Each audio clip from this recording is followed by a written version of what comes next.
बिस्मिल्लाहिर्रहमानिर्रहीम। अस्सलामु अलैकुम वरहमतुल्लाहि वबरकातुहू। लाखों दुरूद व सलाम हज़रत मोहम्मद सल्लल्लाहु अलैहि वसल्लम व आले मोहम्मद पर। आप लोग अपने घरों में खैरियत से होंगे, आमीन।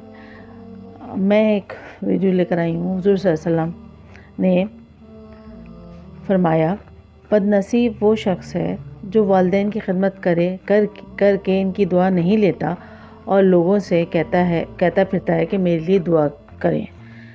इसमें ये बताया गया है कि आपके घर में आपके वालिदैन मौजूद हैं, वालिदैन हों, दोनों हों, माँ बाप दोनों हों, नहीं तो एक भी हो, माँ हो या बाप हो, तो आप उनकी खिदमत करें, उनसे दुआएं लें। आप अपने घर में इतना बड़ा दुआओं का ख़जाना आपके घर में होता है और आप दूसरों से कहते फिरते हैं कि आप मेरे लिए दुआ करें। कितनी बड़ी बदनसीबी है ये बदनसीब लोगों के बारे में हुज़ूर सल्लल्लाहु अलैहि वसल्लम ने फरमाया है, जिनके पास सब कुछ है लेकिन वो फिर भी जो है वो इससे गाफिल हैं कि सब कुछ उनके पास होते हुए और वो जो है वो दूसरों से जाके बोलते हैं कि मेरे लिए दुआ करो।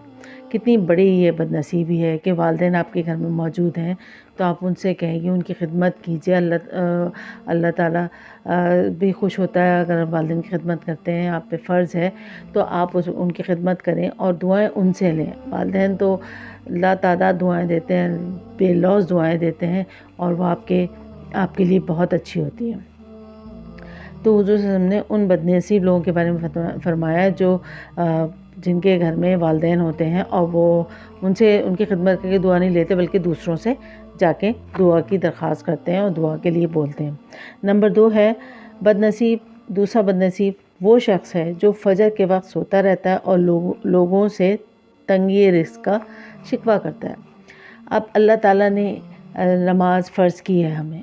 फ़जर की नमाज में जो उठता है तो अल्लाह ताला कहते हैं फ़रिश्ते सुबह फ़जर के बाद जो है वो रिज़्क़ लेकर आते हैं। तो जो शख्स सोता रहता है उसके मुँह पे मार के चले जाते हैं। और जो शख्स नमाज के लिए उठता है, नमाज पढ़ता है, दुआ करता है, कुरान शरीफ पढ़ता है, ज़िक्र अस्कार करता है, तो उसके रिज़्क़ को बढ़ाते भी हैं और बहुत रिज़्क़ देकर जाते हैं।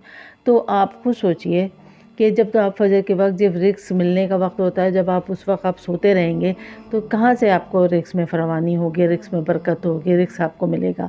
आप खुद अपने हाथों से उसको गंवा देते हैं, खुद अपने हाथों से वक्त को ज़ाया कर देते हैं सिर्फ़ एक नींद के लिए कि सोते रहते हैं। तो और फिर शिकवा करते हैं कि बहुत तंगी है, रिज़्क़ में बहुत तंगी है, मसले मसाइल हैं, परेशानी है। तो भाई ये तो आपके हाथ में है। जब आप उसकी कदर करेंगे, आप इस चीज़ को जानेंगे कि अल्लाह रिज़्क़ देने वाला है, अल्लाह रिज़्क़ देता है। आप नहीं भी पढ़ेंगे नमाज तो फिर भी अल्लाह रिज़्क़ देगा। लेकिन जो वक्त है रिज़्क़ हासिल करने का, जो अल्लाह सुबह फ़रिश्ते भेजता है, अगर आप उस वक्त उठ जाएँ, अल्लाह के हुज़ूर अपने सजदा रेज़ हो जाएँ तो अल्लाह भी खुश होता है और रिज़्क़ में इजाफ़ा भी होता है, रिज़्क़ में बरकत भी होती है आपके घर में और सब कुछ होता है। लेकिन आप ये अपने हाथों से गँवा देते हैं और दूसरों से तंगी का शिकवा करते हैं। नंबर 3 है बदनसीब वो शख्स है जो नमाज इशा नहीं पढ़ता और दुआओं में पुरसुकून नींद तलाश करता है। सबसे बड़ी बात, जो इशा की नमाज़ पढ़ता है उसको पुरसुकून नींद आती है रात को, ठीक है।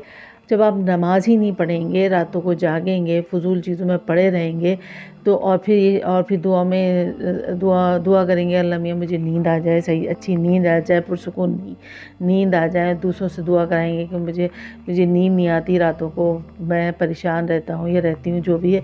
तो आप खुद सोचें, जब अल्लाह ताला ने आपको एक रास्ता दिखाया है, नमाज सबसे बड़ा अल्लाह ताला का इनाम है हमारे लिए, अगर हम उस पे अमल करेंगे तो आपको फ़ायदा ही फ़ायदा है।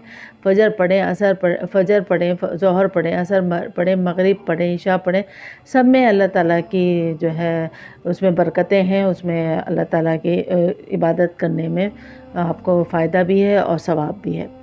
तो इशा की नमाज़ पढ़ें तो आपको नींद भी अच्छी आएगी और बहुत ही पुरसुकून नींद सोएंगे आप सुकून के साथ। तो ऐसे ही बदनसीब लोग हैं जो इशा की नमाज़ छोड़ देंगे तो नींद कहाँ से आएगी। कितनी आप बेहतरीन नींद से महरूम हो जाते हैं जब आप इशा की नमाज़ नहीं पढ़ते।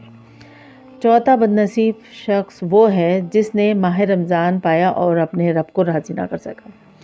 सबसे बड़ी बात यह है कि हम साल में एक दफ़ा रमज़ान आते हैं, फ़र्ज़ रोज़े आते हैं, 30 हम उनको روزے رکھنے چاہیے، ہمیں خوب عبادت کرنی چاہیے۔ اتنا بابرکت مہینہ، اتنا بابرکت ہمارے لیے مہینہ بھی ہے، اور رحمتوں کی بارش ہے، مغفرت ہے، جہنم سے نجات ہے، سب کچھ ہمیں اس میں مل رہا ہے، اور ہم اس کو گوا دیتے ہیں۔ ہم اس کے لیے جو ہے کوئی محنت نہیں کرتے، جدوجہد عبادت نہیں کرتے، نارملی ڈیز لے کر ہم ان کو ضائع کر دیتے ہیں۔ لیکن تو یہ آپ کی بد نصیب ہوئی نا کہ آپ کا رمضان آپ کو ملا، اور دیکھیے موت کا کوئی بھروسہ نہیں کہ موت کب آ جائے۔ آج آپ کو اس سال رمضان ملا، اگلے سال نہ ملے تو آپ کیا کریں گے؟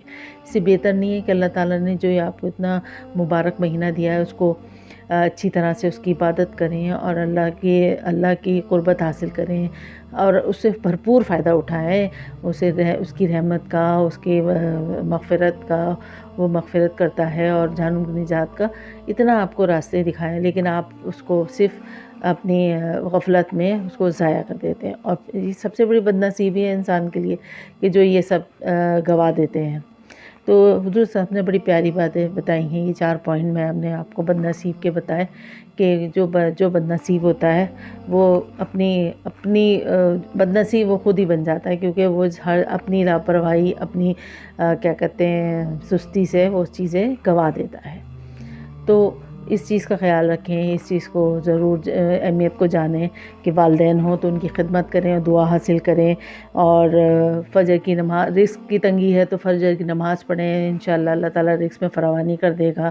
اور نیند کی پریشانی ہے، لوگ نیند کے لیے گولی کھاتے ہیں، نیند کے لیے پریشان رہتے ہیں، پرسکون نیند نہیں ملتی، سکون والی نیند نہیں ملتی، تو اس کے لیے فجر کی عشاء کی نماز پڑھیں۔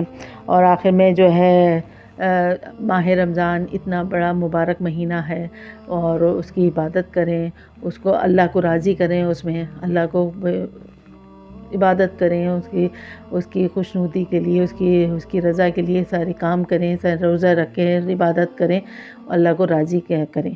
تو یہ اتنی آسان چیزیں ہیں، اگر آپ کر لیں گے تو آپ کی زندگی بھی پرسکون ہو جائے گی، بلکہ زندگی میں بھی آسانی اور مرنے کے بعد بھی آسانی ہے۔